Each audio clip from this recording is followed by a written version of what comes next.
Ayan mga guys, tawag ng trabaho. Ito naman si Mamang Guard, mag-ikot-ikot na naman, mag-inspection kung may na-damage ba yung mga building natin, at kung ano mga property dyan gawa ng 3 araw na bagyo. Ayan, titingnan natin kung anong mga nangyayari na sa paligid,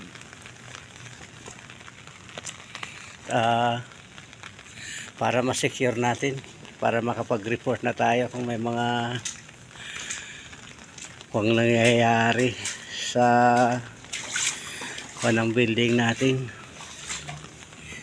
So far dito wala namang na-damage, maliban lang sa mga basa-basa. Ayun, mga tulo, siguro gawa na ng hangin yan na dala ng tubig.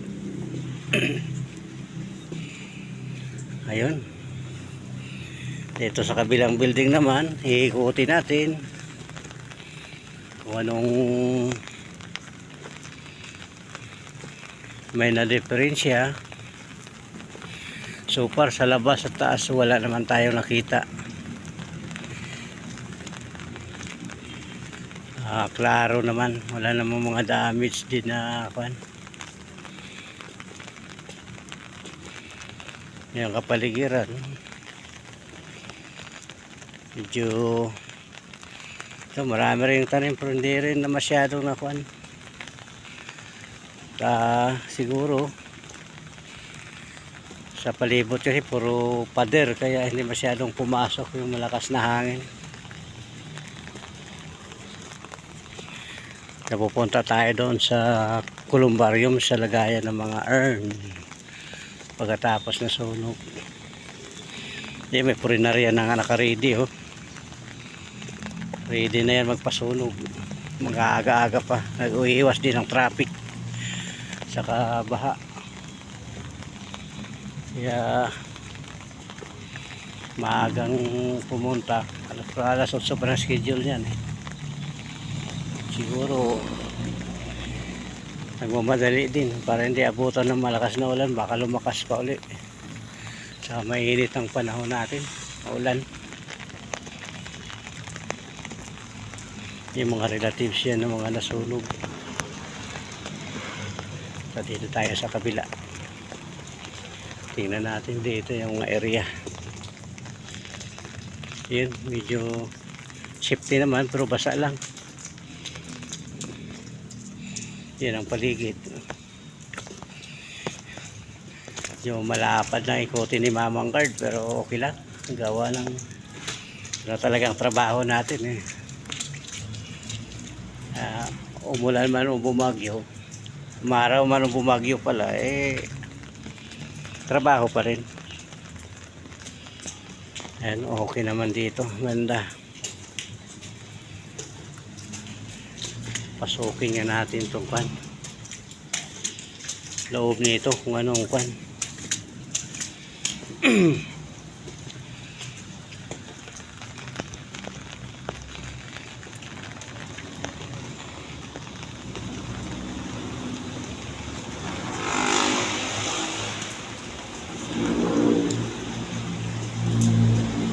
yung pogi driver ni Rizalde maaga pa oo, para makaiwas. Ayan, papasukin na natin yung columbarium. Ito yung tinatawag na columbarium, lagakan ng mga urn. Pagkatapos ng sunog, dito ilalagay sa mga butas na to. Ayan, makikita nyo may mga yan, bubuksan yan, saka dyan ilagak yung mga sukin natin yung kwarto. Ayun, ang ngayon tumutulo na rin, basa. Ayan, nagre-reflect na yung ilaw sa ilalim sa mga basa. Tumutulo na kasi yung taas nito. Yan. Ito naman dasalan. Kung may magdadasal, dito sila pupisto. Ayan. Punta na tayo sa kabila. Titingnan, ito namang area basa rin. Tumutulo kasi sa taas. Kaya kan, ito naman lagayan ng kandila. Pag nagsindi yung mga relatives ng mga namatayan, dito yan sila magsisindi ng kandila. Ayan o, yan. Yan. Puti naman natin itong building dito. Ayan, ito basa rin. Wala talaga, basta malakas yung hangin, lumulusot talaga sa mga butas ng mga pintuan. Tulad dito. Pag malakas yung hangin, dyan dumadaan yung tubig. Kaya, mga janitor na naman ang kwan dito. Maglilinis. Ayan, akyatin natin yung second floor. Ito, na-remind ko lang, ito ay lagakan ng mga urn, ano kwan. Hagdanan. Basa na, basa. Ito, tumutulo sa taas. Yan, yan. Akyat tayo dito, mataas na lang. Kakahapo rin. Yan.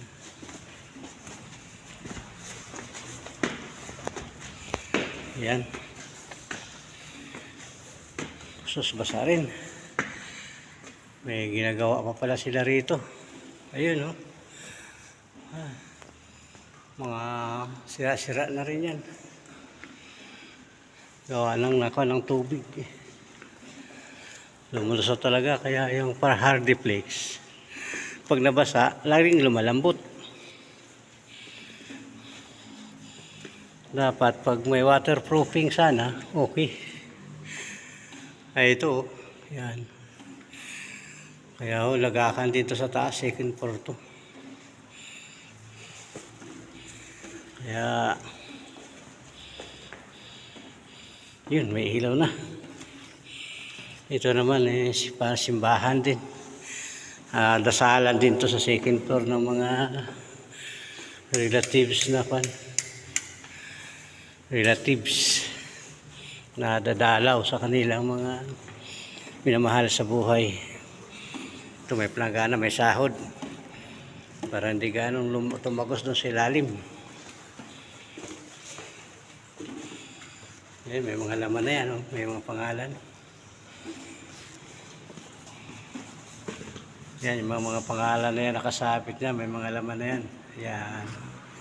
Ito, may nagsabit na rin ng bulaklak. Yun, yun. Siguro kahapon to kasi may dumalaw kahapon. Ayan. May nahulog na ng kisame. Ayan, oh. Ayan. Hindi pa natapos, nahulog na. Ayan, yan. May i-report na tayo. Ito yung purpose ng nag-iikot na gwardiya. Ayan. May basa na roon. Kailangan maagapan yun kasi may crack na nga yata pala rin, oh. Kasi may pula na yun, oh. Itong importante sa gwardiya, nag-iikot sa oras ng trabaho para makita yung damage, makapag-report agad para magawa ng aksyon ng kinakaukulan. Punta tayo din sa kabila. 1 hektarya rin to, guys.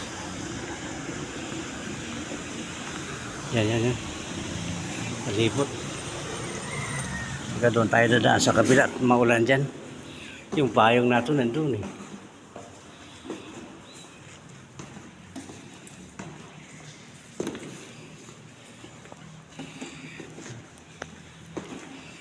Sana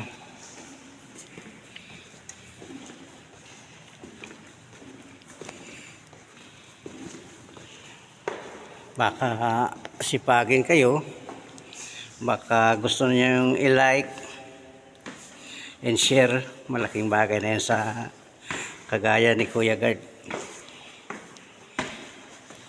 Laking tulong na yun yung like ninyo at saka share.